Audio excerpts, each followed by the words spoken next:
cas, Isabel, em vas dient quan per anar baixant i ja està. Sí, te vaig dient i, bueno, demanar-vos disculpes per les dificultats tècniques i comencem una mica, no? Anem una mica trompicons, però volia agrair-vos el convidament a estar avui aquí amb vosaltres i bueno, pues res. El que sí, si no us sembla malament, me canviaré a castellà, que m'és una mica més fàcil i seguir la presentació i parlem en el que vulgueu. Que, bueno, com ja us ha avançat el Pere, avui parlarem de nutrició en pacients trasplantats, lo que de manera general, cuando usamos el término más científico, llamamos enfermedad por hígado graso no alcohólico, y hago énfasis en esto porque esto quiere decir que el daño que sufre el hígado es exactamente el mismo que por el alcohol, solo que por una causa no alcohólica, ¿no? Causado pues, por la alimentación y algún otro factor. Y si vas bajando un poquitín, bueno, pues esto que tiene este acrónimo tan feo, que NASCES, aunque es el acrónimo inglés es más fácil, es esto, el EGNA. Bueno, pues es un espectro de la enfermedad pues, que va del hígado sano, no, sube un poquito a la de los hígados, la esteatosis simple, la esteatohepatitis, hasta las fases más avanzadas, ¿no? Cirrosis con hepatocarcinoma, cubre todo el espectro de la enfermedad. Y si sigues bajando un poquito, pues cuando hablamos de hígado graso y trasplante hepático, bueno, pues el motivo por el cual hablamos de esto ahora mismo es porque a lo largo del tiempo la evolución del paciente trasplantado pues, ha ido mejorando, ¿no? La supervivencia ha ido avanzando muchísimo con el tiempo. Esto ha sido extremadamente marcado con la aparición del tratamiento frente a la hepatitis C. Y si sigues bajando un poquito, bueno, pues vemos que ahora, tras el primer año, las causas de muerte en pacientes trasplantados, como digo, después de este primer año, no son en relación específicamente a la enfermedad hepática, sino a otras causas, ¿no? Fundamentalmente enfermedad cardiovascular y las neoplasias de novo, ¿no? El cáncer de diferentes tipos. Si sigues bajando un poquito... Ah, ya tenemos vídeo, ¿no? Mira, ya... Vale, pues como veis aquí, las causas de muerte tras el trasplante, como digo, después del primer año, más del 60% no tienen nada que ver, no son de causa hepática, como os decía, sobre todo neoplasias, enfermedad cardiovascular y las infecciones que nunca terminan de desaparecer. Joan se ha ido. Porque yo ahora veo Nueva York. Nueva York. Vale, perdonad. Estoy adecuando mi escritorio a lo que se ve. Vale, ya está. Sí, puedes darle, ya que estamos al zoom, un poquito para hacerlo más grande, porque ahí en las estadísticas... No se ve muy bien, ¿verdad? No se ve muy bien. Joan. Sí, si mueves la flecha por ahí abajo está el zoom, la lupa sí, con zoom, el... Sí. Ahí. Vale, no puedes poner pantalla completa. Vale, pues venga, seguimos bajando. Ahí. Sí. Sigue bajando lo que os decía, ¿no? Más del 60% de la... ¿no? Aquí en la izquierda pues no están en relación al problema de base, ¿no? Al propio trasplante, sino pues sobre todo, como digo, enfermedad cardiovascular y el cáncer. Seguimos bajando, Joan. Bueno, y esto está pues muy en relación, ¿no? A que con el tiempo en los pacientes trasplantados tenemos un aumento de la frecuencia de obesidad, de diabetes, de hipertensión, de dislipemia, de insuficiencia renal, de osteoporosis y de cáncer. Sigue bajando y miramos un poquito fuera del trasplante y vemos que esto es muy similar a lo que ocurre fuera del trasplante. Son datos también que no son de hace unos años ya, pero que tampoco ha cambiado mucho. ¿Cuál es la causa de muerte prematura en Europa, ¿no? ¿Qué está pasando en nuestra sociedad? Siguiente diapositiva. Veis aquí, las 7 primeras, que es lo que quiero marcar en la diapositiva, tienen mucho que ver con cómo... No, sube, no tan rápido. Ahí. Está aquí, ¿no? Las 7 primeras, 6 de ellas tienen mucho que ver con cómo comemos y con cómo nos movemos y además el tabaco, o sea, en relación a los hábitos de vida. O sea, la población en Europa se muere de manera anticipada por los hábitos nutricionales y de estilo de vida. Seguimos. Y si miramos un poquito más pues a los pacientes trasplantados más en detalle, pues como veis aquí, con los años hasta un 70% de los pacientes, con un trasplante tienen hipertensión, un 40% diabetes, la dislipemia llega hasta casi el 70% y hasta la cuarta parte puede llegar a tener enfermedad coronaria, cardiopatía isquémica y enfermedad renal. Mucho de ello en relación empeorada o acelerada por los fármacos, pero como veis es un problema que no es exclusivo del trasplante. Seguimos bajando. ¿Y qué sabemos de la enfermedad por hígado graso no alcohólico, del NAS y el trasplante hepático? Pues 3 datos. El primero, que es un problema creciente y lo vemos en 2 vertientes. Uno, como recurrencia de la enfermedad de base, personas que se han trasplantado ya por un hígado graso y que tras el trasplante la enfermedad vuelve. Si no modificamos los hábitos de vida, si no modificamos la manera de comer, la noxa, el daño es como el alcohol, ¿no? Si el paciente vuelve a beber tras el trasplante, pues se puede volver a enfrentar a toda la cascada que veíamos antes, ¿no? El hígado sano, la esteatosis simple, la cirrosis, el cáncer, exactamente igual. Y nos estamos encontrando cada vez más pues que esta enfermedad aparece de nuevo, ¿no? En este hígado trasplantado, en este injerto sano, pues estamos viendo NAS en pacientes que se habían trasplantado por cualquier otro motivo. Si puedes seguir, bajamos. Bueno, los factores de riesgo de NAS tras el trasplante son la mayoría iguales que antes del trasplante. Diabetes, hipertensión, dislipemia, disfunción renal, el sobrepeso, algún factor genético de los cuales todavía nos falta mucho por saber y posiblemente se habla, pero esto queda muy poco claro, del tipo de inmunosupresión, pero esto al final es la misma casi para todos y dudoso que el sexo pueda tener una influencia. Esto ya es más dudoso. Seguimos bajando.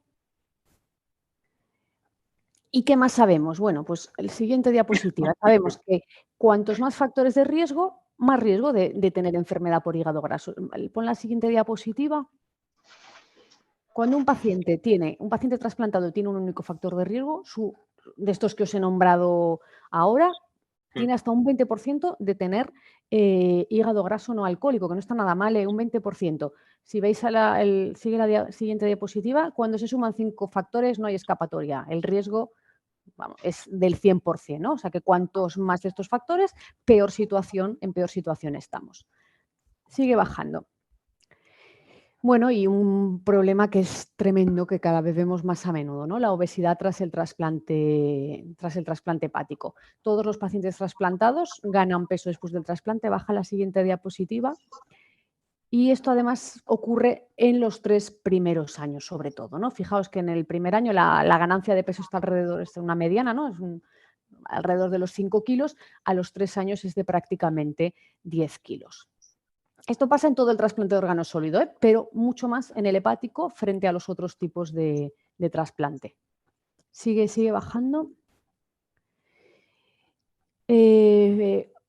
Otro dato importante, fijaos aquí. Esta gráfica recoge únicamente, pon la siguiente,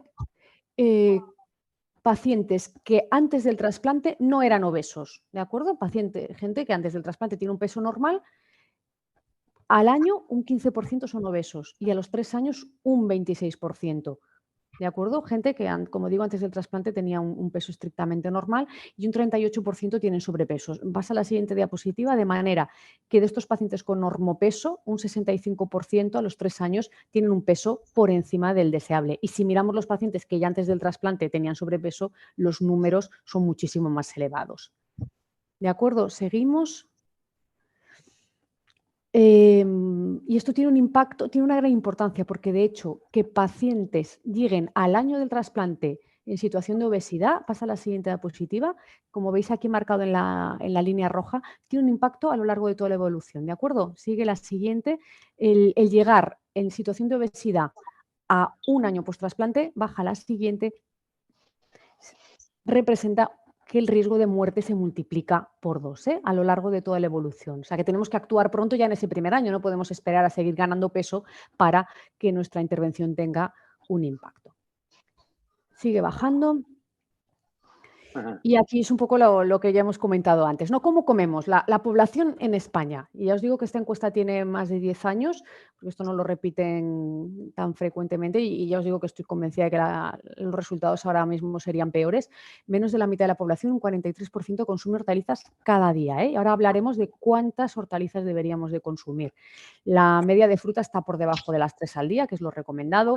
Únicamente el 38% consume una pieza de fruta diaria.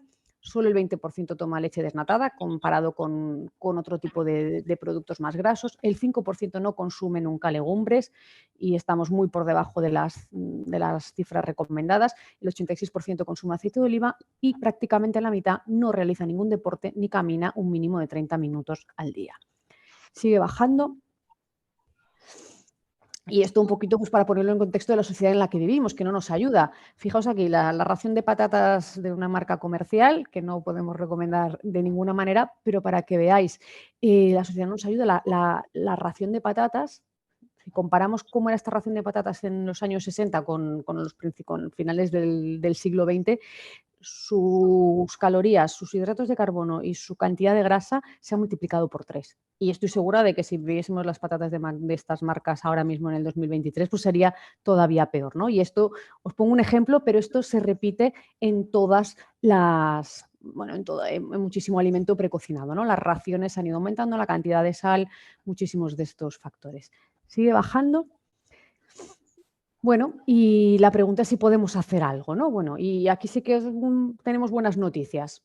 Un ejemplo, no os voy a aburrir con detalles, pero esto es un estudio que se publicó en 2018 el New England Journal of Medicine. Es nuestra revista estrella, es la mejor revista de medicina, cirugía, es la revista en la que a todos nos gustaría en algún momento publicar y no conseguimos prácticamente nadie. Simplemente para transmitir, ¿no?, la relevancia de este trabajo. Es un estudio importantísimo hecho aquí en España, que bueno, pues nos muestra cómo se puede prevenir. No bajes, David, no bajes.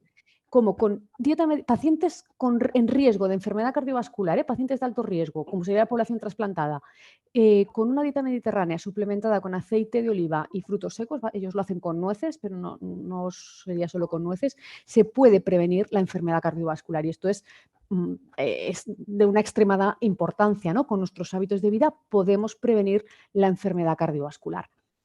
Sigue bajando, que aquí viene mi diapositiva favorita, ¿no? Es básicamente el motivo por el cual quería hacer un PowerPoint, para que vieseis este esquema, ¿no? No vamos a hablar de axiomas ni de dietas estrictas, sino de conceptos muy básicos. Esto es el plato Harvard, que seguramente algunos de vosotros habéis oído hablar, y representa las proporciones de los tipos de alimentos que hemos de consumir en cada comida principal. O sea, este esquema se ha de repetir mediodía y noche. La mitad del plato ha de ser vegetales. Fijaos en aquello que decíamos, ¿no? El 40% de la población no consume vegetales una vez al día. Deberíamos de consumir 14 raciones a la semana, ¿no? Una ración a mediodía y otra por la noche, que sea la mitad del plato, la parte principal. Un cuarto pequeño, el hidrato de carbono en forma de granos integrales, que me olvidaba, en los vegetales, la patata no es un vegetal, no entra aquí. Las féculas no entran en este apartado, entran en el apartado de hidratos de carbono, a poder ser granos integrales. La patata no es un grano, no hay una versión integral de la patata. Sí que tenemos que buscar aquí, pues lo que os digo, granos integrales, arroz integral, pasta integral. El pan, si hay pan, no puede ir fuera del plato, ha de ir dentro de ese cuadrante, con lo cual nos queda poco sitio para otro tipo de hidrato de carbono. Proteína saludable, pues más o menos un cuarto. Hay que hacer uso de las legumbres, poca carne, pescado, huevos, ¿de acuerdo? Un cuarto. Y la grasa únicamente en forma de aceite de oliva, que como veis tiene un efecto muy beneficioso. Siguiente diapositiva. Esto además, pues complementado con la ausencia de alcohol. A día de hoy ya sabemos que no hay ninguna dosis recomendable saludable que podamos decir. O sea, el único consumo saludable es 0 y por supuesto nada de tabaco, ¿no? Esto sería el esquema básico, que como veis aplica para todo el mundo. No es un esquema para pacientes trasplantados, es un esquema para población general. Seguimos bajando. ¿Cómo hacemos o cómo me gusta a mí hacer las recomendaciones en cuanto a alimentos? Lo que os decía, ya no damos estas listas de alimentos de desayuno tantos gramos, sino nos gusta, es un término que está muy usado, pero que yo creo que es muy importante, ¿no? El término de empoderar al paciente, que conozca los alimentos que puede incluir, que ha de evitar, que puede comer sin restricciones y que puede comer con consumo ilimitado. Y después esto se combina, no ha de ser aburrido, tenemos que saber lo que podemos utilizar y combinarlo también en función de nuestros gustos, de nuestras ideas. Hay gente que no, bueno, pues que bueno, ya digo, cuestión de gustos y de ideas, pues esto combinarlo. Sigue bajando. Primera lista, incluir uso abundante de aceite de oliva. Mínimo 4 cucharadas soperas al día. Consumir, como ya veíais en el esquema, 2 o más raciones de vegetales al día. Recomendable que una ración sea cruda en ensalada, pero esto también mejor que sean 2 raciones de verdura cocinada que evitar una por no querer, porque no gusten los vegetales crudos o lo que sea. Consumir 3 o más raciones de fruta fresca al día. Legumbres 3 o más veces por semana, o sea, lo que se recomienda es un mínimo de 3, pero no hay un tope. Pescado, marisco mínimo 3 veces por semana. Se recomienda como, igualmente, si no gusta, no pasa nada, pero es una fuente saludable de proteína. Frutos secos que mucha gente piensa que están prohibidos, para nada, todo lo contrario. Siempre que no sean salados o tostados, ¿de acuerdo? Y elegir. No hay una gran diferencia, que aquí a veces se habla demasiado bien de la carne blanca, pero bueno, en todo caso hay que priorizarla, ¿no? Siempre sin piel, en lugar de carnes rojas o, por supuesto, procesadas. Siguiente, que pasamos al apartado de alimentos que más que evitar hay que eliminar: mantequilla, margarina, nata, azúcar y edulcorantes. Por fin la OMS está haciendo eco de algo que se sabe ya desde hace más de 10 años. Los edulcorantes son iguales o peores que el azúcar, o sea, se han de eliminar de la dieta. Embutidos, paté, bebidas carbonatadas o azucaradas. No hay una versión saludable. Aquí es una cosa que yo cuando lo digo en la consulta, que yo estoy todo el día dibujando el plato Harvard y con esto pues no gusta. ¿Y qué bebo? Bueno, pues no hay una alternativa saludable. Agua, café, té. El café, de hecho, el café es una bebida saludable. Tenemos ahora cada vez más conocimiento sobre esto y se dice que 3 tazas de café al día mantienen al hepatólogo alejado, pero fuera de esto no os puedo dar alternativas saludables. Eliminar repostería industrial. Pon la siguiente diapositiva, porque hago aquí una nota de que hay que tener también ojo con la repostería casera, porque al final la repostería casera, ¿con qué la vamos a hacer? ¿No? Con harinas y con algo para endulzar, con lo cual mejor esa que era industrial, pero tampoco, pero hemos de vigilar también con esto. Mucho cuidado con productos de panadería, pasteles, rosquillas, galletas. No hay galleta sana, por más que nos la intenten vender. Cuidado con los postres industriales, pudines, natillas o cualquier yogur que no sea el natural. El autor principal de este trabajo que os he enseñado antes tiene también una frase que se repite mucho en estos ámbitos, que es que no hay galleta sana ni yogur sano que no sea el natural. No hay otra alternativa saludable en este sentido. Y cuidado con patatas fritas, pasteles, dulces comerciales y cereales de desayuno, salvo la avena o similares. Y ahora, si me pasas la siguiente diapositiva, os traigo un ejemplo de esto para animaros a haceros familiares con los que no lo seáis, que seguramente muchos de vosotros ya lo hacéis, para que os hagáis amigos de las etiquetas. Es nuestra mayor fuente de información, la etiqueta, la composición. Y más que el alimento nos digan que es light o lo que sea, porque fijaos aquí, pon la siguiente diapositiva, cereales de desayuno. Y esta etiqueta que he escogido no es del todo mala, pero fijaos, donde nos tenemos que fijar, azúcares, más que en el hidrato de carbono, las grasas o las calorías, en los azúcares. De cada 100 gramos, 15 son azúcar. Y como digo, esta es una diapositiva que no sale muy mal parada, porque yo cuando a veces me entretengo en el supermercado leyendo etiquetas, la mayoría llegan hasta 25 gramos por cada 100, o sea, un cuarto de esos cereales es azúcar, como si cogemos el azucarero de mesa y rellenamos una cuarta parte de nuestra taza o lo que sea con azúcar blanco. Fijaos en los copos de avena, hidratos de carbono de cada 100 gramos, 1 gramo. O sea, es prácticamente despreciable la cantidad de azúcar que tiene. O sea, no tiene nada que ver el copo de avena con los cereales de desayuno. No compiten en la misma liga, aunque nos lo intenten vender como que el cereal de desayuno tiene fibra, es muy saludable, etcétera, etcétera. Es prácticamente azúcar. Entonces, las etiquetas, súper importantes, lo mismo, la cantidad de sal, ahí es donde está la información que necesitáis y que necesitamos conocer. Siguiente apartado. Alimentos sin restricciones, es repetir un poquito, ¿no? Frutos secos, insistiendo que sean crudos y sin sal. Huevos es un alimento que no se ha de restringir, pescado tampoco se ha de restringir, ni mariscos, quesos bajos en grasa, chocolate negro, ojo con esto, y los cereales grano entero. Siguiente. Consumo limitado o muy limitado, diría yo, el jamón curado, las carnes rojas, los quesos curados o grasos. Siguiente. Ya una última recomendación, la cantidad de sal.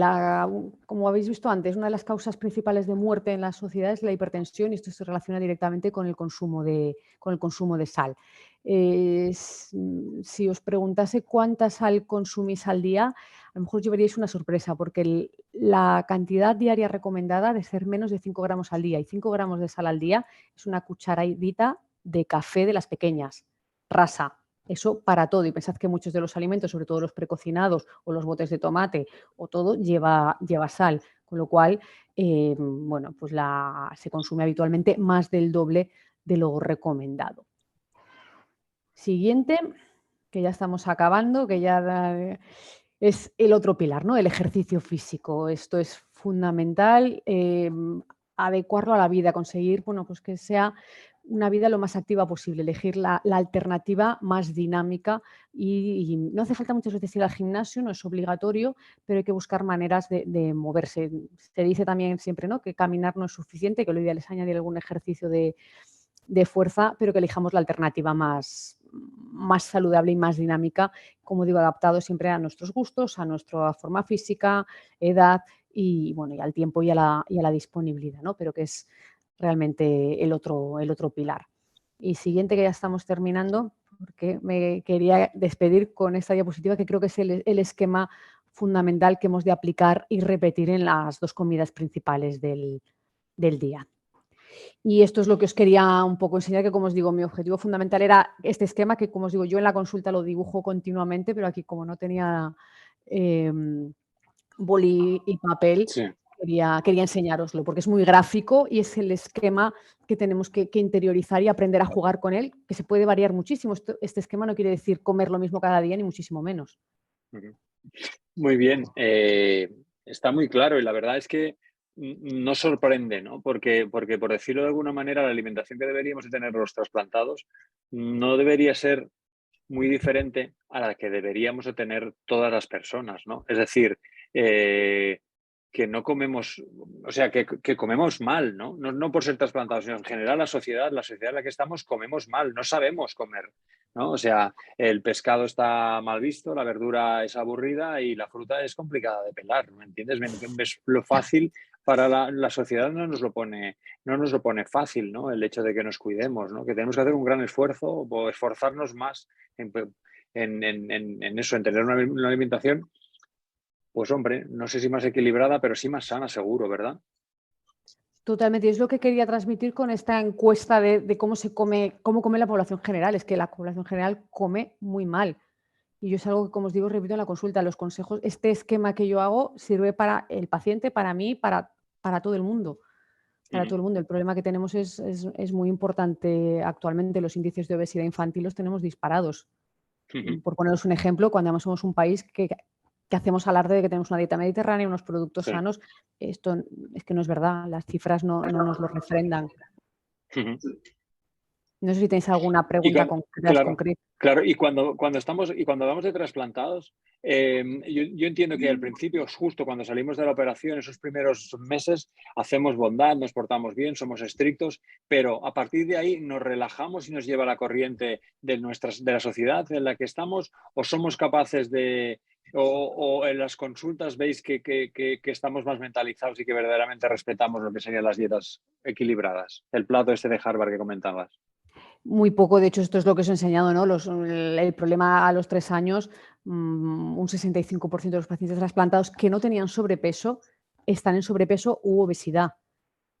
De hecho, es un fenómeno que tiene varias explicaciones, ¿no? Que, como digo, la ganancia de peso ocurre no solo en el trasplante hepático, sino ocurre en todo el trasplante de órgano sólido. Hay una parte que la medicación tiene una responsabilidad y otra parte que es que una persona que se trasplanta pasa de estar enfermo, de muchas veces no tener apetito, tener una serie de restricciones dietéticas, sin sal, bueno, una serie de limitaciones por la propia enfermedad, una cirrosis avanzada, las pacientes no tienen hambre, es que no les apetece comer. Sí. Entonces, bueno, pues viene después el encontrarse bien, celebraciones, volver a reencontrarse muchas veces con la sociedad, con la comida, con la ausencia de restricciones.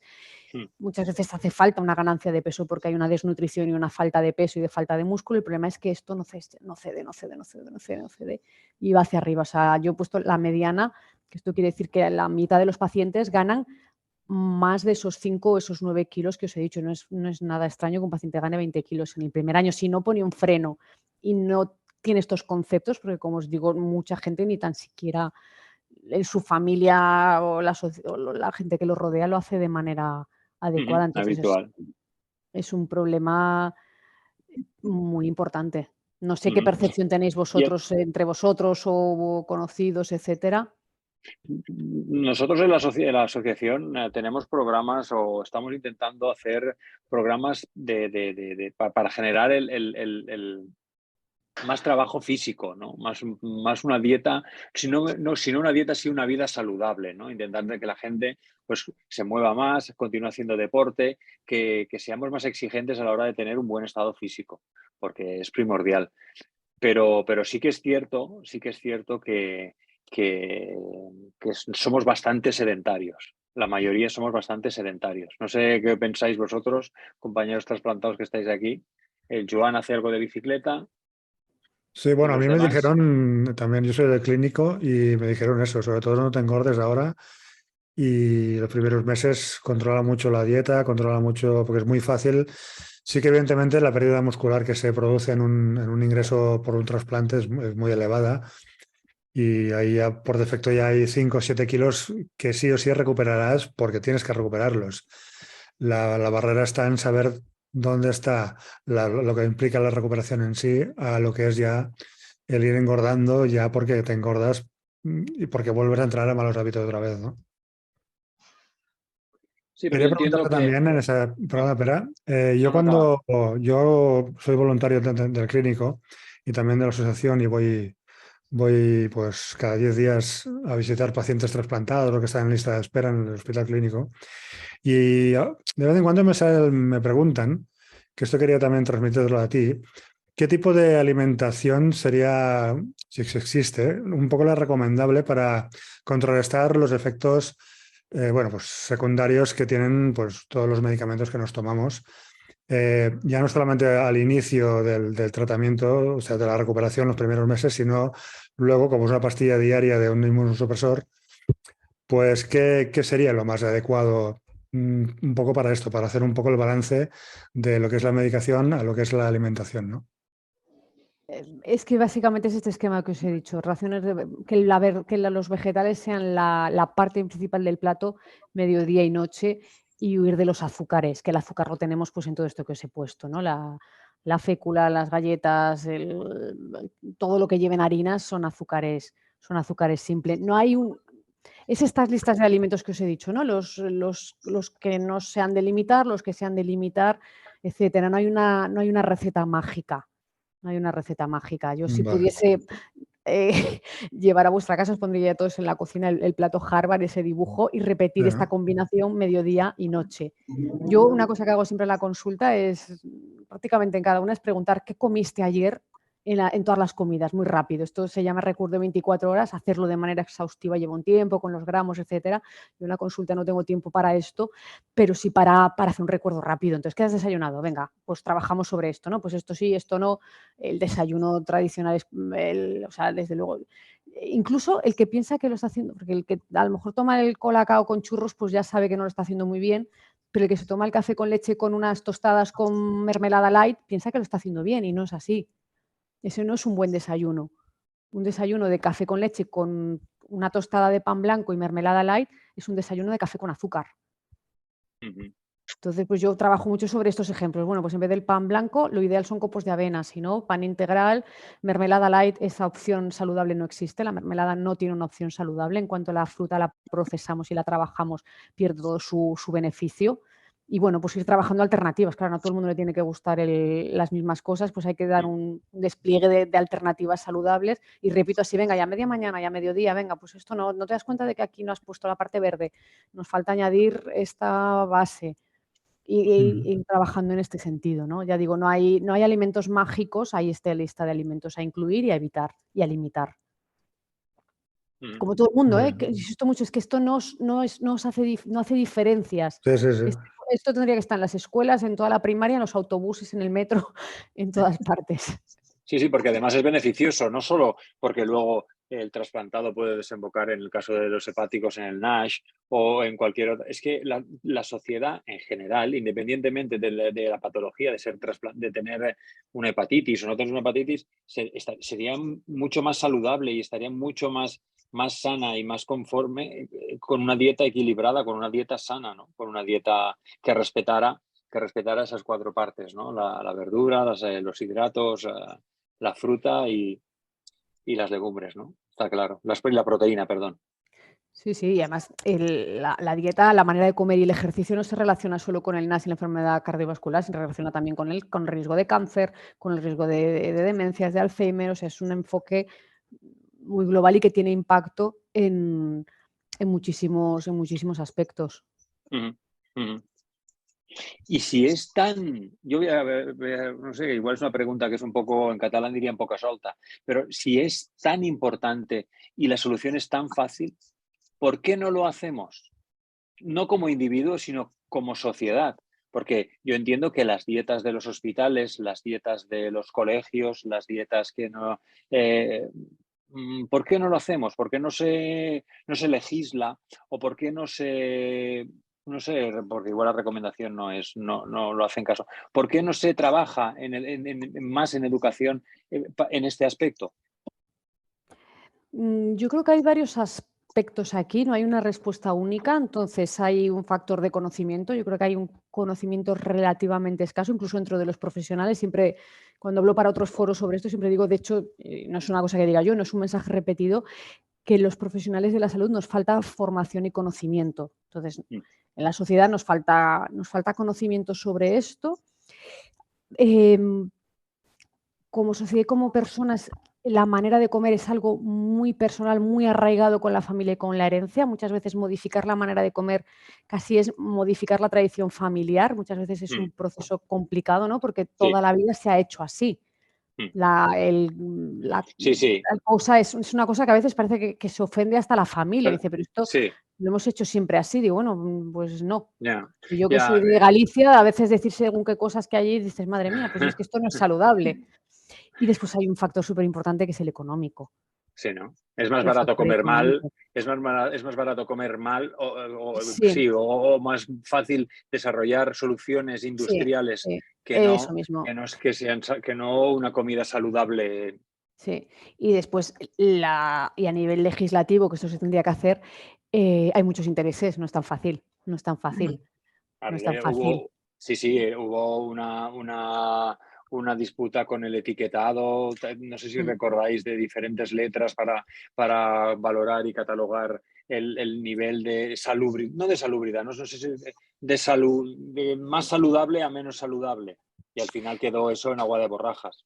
Cuesta muchísimo negociar con los grandes holdings, cuesta muchísimo, muchísimo. Claro, son empresas que tienen, bueno, muchísimo dinero, muchísimos intereses. Entonces, pequeños pasos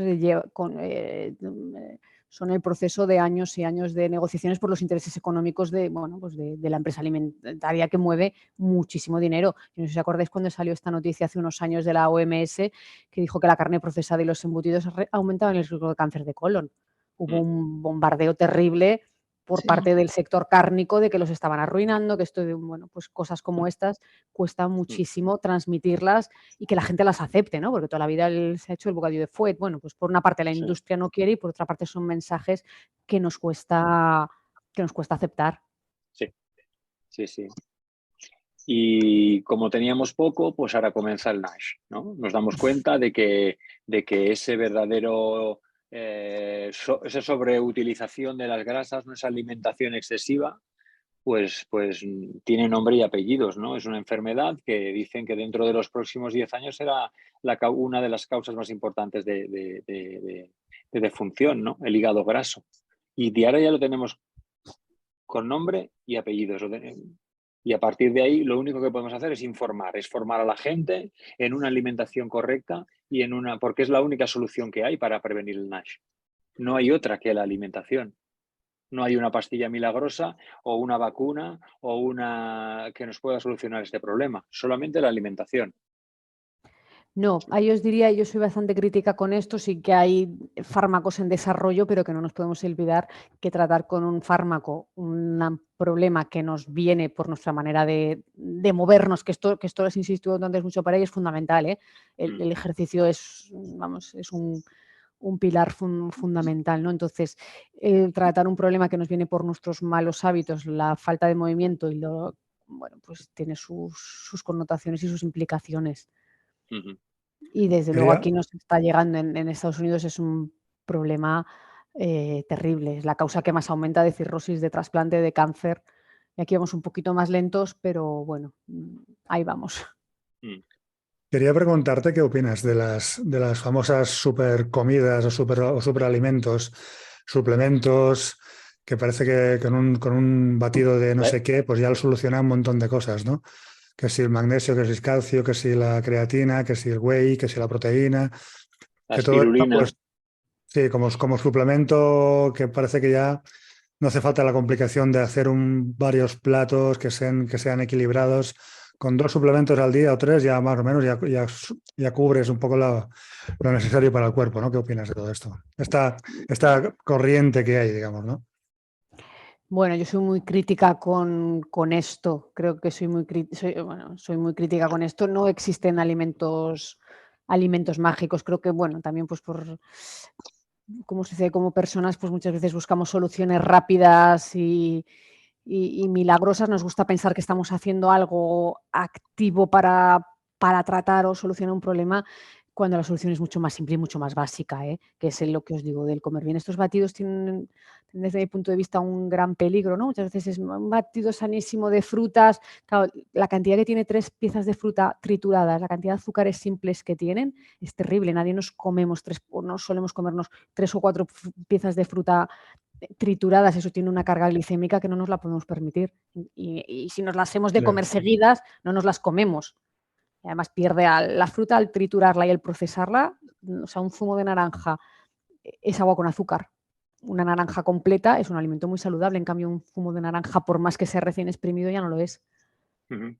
Entonces, muy crítica con todo este tipo de soluciones rápidas. A ver. Perdón, aquí también Faltan 10 entraría... minutos. ¿Alguna pregunta? Sí. Monse.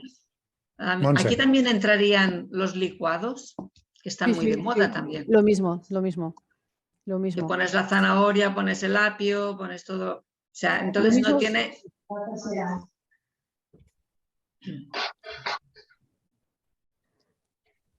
Lo mismo, este tipo de combinaciones lo que hace es que consumamos una cantidad de calorías mucho mayores que lo que haríamos si comemos el alimento sin triturar, porque simplemente no nos cabe, y perdemos una parte del beneficio de esta, sobre todo si se pierde la fibra. Si no se elimina nada de todo esto, bueno, aún compensa un poquito. La fibra al final lo que modula es la absorción, hace que el hidrato de carbono no haga un pico altísimo, sino hace una absorción mucho más moderada. No sé si me veis, estoy haciendo como una pequeña ola. Sí. Eso es mucho más saludable que el pico alto y bajo que hacemos cuando trituramos o deshacemos o perdemos la fibra. Sí, bueno, yo supongo que lo que intentamos es buscar soluciones a un problema, ¿no? Es aquello de estoy pecando, pero bueno, como tengo bula papal, pues mira, parece que no haga tanto, que no sea tan grave, ¿no? Pues somos conscientes de que comemos mal, pero intentamos que alguien nos lo solucione, pues eso, pues, intentando, pues no, es que tomo zumo natural o intento hacer, no sé, así un poquito, no, quitarle un poco de importancia al asunto. Pues seguramente hay un componente de esto, ¿no? Y el pensar pues, que al tomar un entre comillas, superalimento, pues ya está, que no tiene nada de malo la espirulina, no va a generar un daño seguramente, pero tampoco un beneficio. Pero nosotros, bueno, muchas veces pensamos que estamos de manera activa haciendo algo saludable. Sí. Mira, yo, aprovechando, el marzo pasado hice la maratón de Barcelona y la estuve preparando desde noviembre. Estuve 4 meses preparándola físicamente y con un dietista. Y cuando yo le explicaba, yo había en el club, explicaba y decía, y de comer te dan algo especial, tomarás proteínas, tomarás no sé qué, tomarás... Yo le decía, no, tomo plátanos y tomo dátiles y tomo nueces y tomo anacardos y tomo cuando me toca acelgas y tal, pero como energía. Y la gente se exclamaba, ¿no? Porque está muy extendido el uso de eso, pues de estimulantes, no de estimulantes, sino de esas proteínas sintéticas, de esos grandes batidos energéticos que ayudan a desarrollar musculatura y a que no tengas esas... y a recuperar mejor, ¿no? Y bueno, que está mucho más extendido eso que no el hecho de hacernos un batido o eso, el consumo de nueces y de cosas mucho más naturales, ¿no? Parece que esta sociedad que nos lleva, donde todo tiene que ser procesado, todo tiene que ser como muy industrial, pues eso también. La solución fácil es esa, ¿no? Es ir ahí a la industria y olvidarnos un poco de la realidad, que las soluciones son más fáciles, ¿no? Que es esto, el plato de Harvard, ¿no? Es decir, la verdura y tal, ¿no? Sí, es así, ¿eh? Y la gente me preguntaba, ¿no? ¿Y qué te vas a tomar? No, tío, de entrada yo no me voy a tomar nada, primero porque tengo un hígado que tengo que cuidar tanto o más que tú. Quiero decirte, tengo un cuerpo que para mí ahora es sagrado. O sea, yo estoy trasplantado desde el 18 y bueno, vivo de regalo, entonces tengo que cuidarlo, no mucho, no, muchísimo. Pero todo el mundo iba para la parte eso, industrial, sintética, la química, a ver, hombre, que si es una maratón, 42 kilómetros, debería, no, voy a ir mucho más natural que no industrial y artificial. Y la verdad es que no me fue mal, ¿eh? No me fue mal, ni mucho menos. No, Lo dejo seguro. ahí. Y hay que tener mucho cuidado con este tipo de suplementos y de preparados. De hecho, nosotros vemos ya no solo en el contexto del trasplante, sino fuera, toxicidad hepática y mucho en el contexto de gimnasios, deporte, etcétera. Este tipo de preparados o de sustancias que muchas veces contienen cosas pues, que por dosis o por la naturaleza de la sustancia pues, pueden ser hepatotóxicos. Lo cual, mucha prudencia con todos estos productos. Sí. ¿Alguna pregunteta que volem fer? Si me permitís... Me callo. No, digues, Miguel Ángel, digues. Hola, Montse, sí, hola a todos. Sí, no, Hola. una pregunta a la doctora. A mí me sirve bastante de referencia, como me tengo que tomar semanalmente la tensión y el peso, pues en ese sentido lo llevo bastante controlado, ¿no? Las constantes vitales y esto, y bueno, eso me ayuda aparte de que me cuido y tal, y esto, pues bueno, sí, sobre todo en el peso me alarmo cuando he visto que ha subido un poquito para arriba y tal, pero esto me hace sentir mejor, más tranquilo, no sé si... Perfecto, muy bien. Felicidades. Sí, por cierto que ayer me dieron los resultados de las últimas pruebas del TAC y esto, y estoy perfecto. Muy bien. Perdona, ¿cómo estás, Miguel Ángel? Perfecto. Me ha dicho el doctor Hallado. No, pero no me lo acababa de creer, porque tenía como tiranteces o molestias. Y yo, como soy un poco así miedoso, hipocondríaco, como queráis llamarlo, y no, me reñía, que no, vida normal. Y pues esto, yo me controlo y las constantes vitales y como veo que voy normal, pues tampoco me alarmo mucho.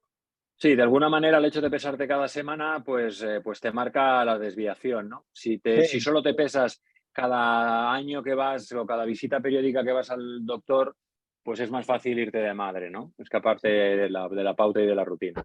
Está claro. Montse. Quería comentar el daño que hacen todas estas empresas, ¿no? Que nos dan de comer, lo que dicen ellos, ¿no?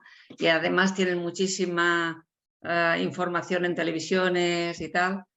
En 5 o 6 años, en China, yo vi una diferencia enorme en la población de China. En el Cantón, una ciudad donde yo fui, en el campus donde estábamos, yo fui en el 2004, no había nadie obeso. Una persona que nos dijeron que estaba obesa, todo el grupo que estábamos nos reímos porque dijimos, si ella está obesa, ¿cómo estamos nosotros, no? porque no tenía prácticamente nada de obesidad. 5 o 6 años después volvimos al mismo sitio. Habían quitado todos los restaurantes nativos de allí, que nosotros al principio nos molestaba muchísimo el olor, pero luego te acostumbras, aparte están buenísimas la comida que hacen allí. Habían puesto McDonald's, Pizza House, bueno, unas 3 o 4 de estas grandes cadenas a nivel mundial, 24 horas abiertas, y había una cantidad de gente joven obesa que no os lo podéis imaginar. Nos hicimos cruces, entre 5 y 6 años solamente de diferencia. Entonces piensas, bueno, es como el tabaco, ¿no? Que te dicen que no fumes, pero te lo venden, ¿no? Entonces estas grandes empresas que te dan estas comidas es lo mismo. Si son tan malas, ostras, ¿por qué las dejan, no? Porque a ti no te dejarían abrir las puertas de un negocio y que estuvieras dando algo que pone en peligro la salud de la gente, ¿no? En cambio, bueno, es lo que decíamos antes, ¿no? El poder que llegan a tener para darnos de comer y esas sustancias tóxicas, ¿no? Bueno, esto que has dicho, Monse, es muy clave, ¿no? Es que decimos siempre, y una cosa que en riesgos en salud pública, no en riesgo de cáncer, en riesgos de salud pública, que al final es la manera de comer, influye más el código postal que la herencia genética, ¿no? Y el código postal al final es un reflejo pues de la manera de vivir, ¿no? Y si el código postal se te modifica pues por las empresas, esto hay un montón de ejemplos en grupos poblacionales, bueno, pues que en cuanto llega, digamos, la modernidad, pues la ganancia de peso y de enfermedades asociadas es terrible y va rapidísimo, ¿eh? No hacen falta generaciones para ver la diferencia. No. Sí, aparte, además, os voy a comentar una cosa que nos chocó muchísimo a 3 personas que repetimos ese viaje, es que en el primer año que fuimos había siempre una sonrisa en toda la población de donde estábamos, y cuando volvimos, como nosotros ahora, ¿no? Malas caras de cansados, y vimos claramente que era por la alimentación. Habían cogido nuestras costumbres. Fue una pena, de verdad que fue una pena. Sí, de verdad. A ver si aprendemos. Isa, chuta. No se oye. ¿Ahora sí? Ahora sí. Ahora, perdonad que estaba en silencio y sin vídeo, pero me gustaría intervenir. Estoy en casa aquí con los críos y tal. Y nada, más que nada decir que cuando empiezas a trabajar, pues claro, yo he estado un tiempo sin trabajar y ahora que he empezado a trabajar, es difícil combinar el tiempo para el deporte, el tiempo para hacer la dieta. Claro, yo cocino por la noche, hago la comida y la cena para el día siguiente, y claro, el ir a comprar y el intentar conjuntarlo todo y llevar una dieta equilibrada requiere mucho tiempo, y aparte tiempo para sacar para hacer deporte. O sea que la sociedad no te lo pone tan fácil como para poder realizar todo, ¿sabes? Tienes que hacer un sobreesfuerzo en tiempo y en dinero también, de comprar la dieta adecuada, y más si tienes críos, claro. Totalmente de acuerdo. Totalmente de acuerdo lo que has dicho. Yo muchas veces insisto en el tema del deporte, en intentar adecuarlo a la vida como sea, algo que sea factible, más que grandes esfuerzos y pequeños cambios que podemos incorporar a nuestra vida. Yo uso mucho el término de la vuelta de tuerca, ¿no? Ahora ponemos esto en práctica. Cuando nos sentimos cómodos con esto, damos otra vuelta de tuerca. No todo junto, porque nos sobrepasa. Y yo abogo mucho por la comida sencilla, poco elaborada, pero eficaz. Sí. O sea, yo intento cada día... Legumbres seguidos, no pasa nada. Sí, o voy un día a nadar, otro día a correr, intento hacer también varias cosas diferentes, ¿no? Porque ya hacía mucho deporte antes del trasplante. Y claro, pues siempre me tengo que reservar esa hora o hora y media para hacer deporte. O sea, no lo puedo dejar pasar durante el día. O sea, ya me recorto de otros sitios y de otras cosas, pero intento, pues eso, hacer el esfuerzo de 1 hora al día para deporte. Muy bien. Yo voy a hacer una última pregunta, Pere. Isabel, si puedes hacer como un minuto, que estamos ya un poco fuera de tiempo. Un poco las pautas para las personas que están en lista de espera, esperando un trasplante. Aquí hablamos mucho de movernos, de comer esto, comer lo otro, pero normalmente son personas que no se mueven mucho porque están cansadas o su movilidad pues es limitada. Y también el hecho de comer a veces cuesta, ¿no? O no apetece, o simplemente estás también con limitaciones. ¿qué puntos o qué pautas marcarías un poco para que durante ese tiempo, que puede ser corto o puede ser largo, pues tengan esa posibilidad de llegar cuanto más mejor, digamos, en el momento del trasplante, ¿no? Que es también una fase también crítica y dura para el cuerpo por el movimiento que tiene pues, la propia operación en sí, ¿no? Bueno, este es otro campo súper importante, porque por definición el paciente cirrótico es un paciente malnutrido. Eso es intrínseco a la enfermedad, ¿no? Si miramos con pruebas, digamos, más sofisticadas, no lo que tenemos en la consulta cada día, el 99,9% de los pacientes están malnutridos. Hay unas limitaciones a la ingesta por nuestras restricciones que las ponemos nosotros y después es que no apetece comer. Un paciente enfermo no tiene ganas. Entonces, yo aquí insisto en un par de aspectos. El primero, comidas fraccionadas. Los depósitos a nivel de alimentos de un paciente con cirrosis son como un coche con un depósito de gasolina pinchado, ¿no? ¿Qué haríais si tuvieseis que ir de Barcelona a Lleida con un depósito pinchado? Pues parar en todas las gasolineras o en una sí y una no, ¿no? Pues ir haciendo comidas repetidas. El esquema es parecido a esto que os he enseñado, pero haciendo hincapié en la proteína. Aquí nos interesa unas dosis de proteína más altas para no perder músculo, ¿no? Hay un estado de consumo acelerado y tenemos que echarle más gasolina al coche, más cantidad.